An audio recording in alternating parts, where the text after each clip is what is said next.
People are like, "Oh, how do you make friends? How do you find friends?" And I'm like, "Friends, make enemies. Friends are love and light is overrated. Sometimes you need a good enemy. I'm be honest with you guys.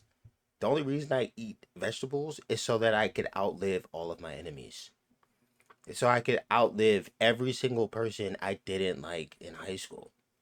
That's the point. I'm motivated by both light and darkness. All right, I don't even need a specific thing to happen. Sometimes I just pick enemies. I just randomly pick out of a hat. Ted Cruz. Ted Cruz is my nemesis. All right. Everybody wants to be Batman. Somebody got to be the Joker. Find henchmen, friends. Henchmen are loyal. Friends, I mean, they could come and go, but true henchmen, they're doing dirt for you. So maybe it's finding friends. Maybe this video should be finding henchmen. It should because first of all, I do have beef with Ted Cruz. I don't like him. He's Canadian. He was born in Calgary. Like you think you're some shit from being born in Canada? Like Canada thinks they're so cool. What, Toronto? That's just Detroit. If you replaced their rampant gun violence with maple syrup, it's the same city. Both Lions fans, and so it's like, yeah, I get it. Friends, it's kind of not a thing you go out there and find. You go through all your hobbies. You're like playing basketball or pickleball, or you join a chess club, and you just find people with like ideas, or you join a, I don't know, rural militia who has great recruiting, and you just figure out what's going on. I don't know. I don't make up the rules, but I think we have a nemesis shortage in this country.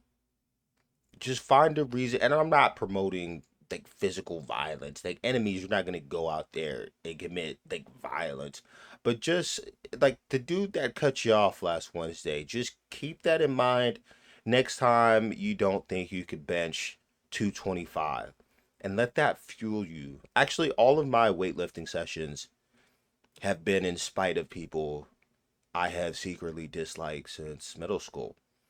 And if this is freeing to allow you to kind of be a bad person sometimes, then like, yeah, good.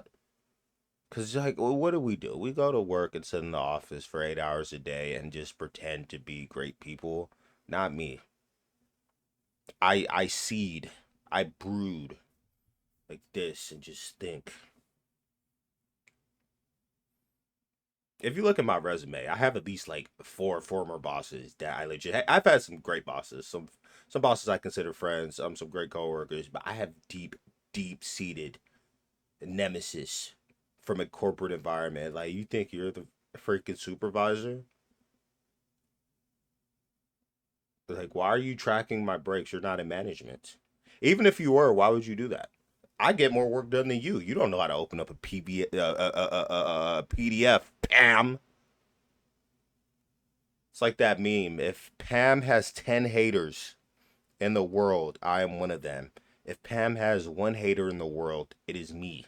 If Pam has zero haters, I am no longer of this earth. Ted Cruz looking like the vampire son from the Adams family. How dare he pretend to be Texan? You're from Calgary, not even a top five Canadian city or province. You have provinces. You want to be governor of Texas? You should be the premier of is Ontario a state or province? I don't know. Um, but yeah, dude, like literally, like find a little bit of hatred in your heart, a little bit, a tiny bit, not a lot. Don't let it consume you. But if it's motivating, it's motivating. Hate is like fire.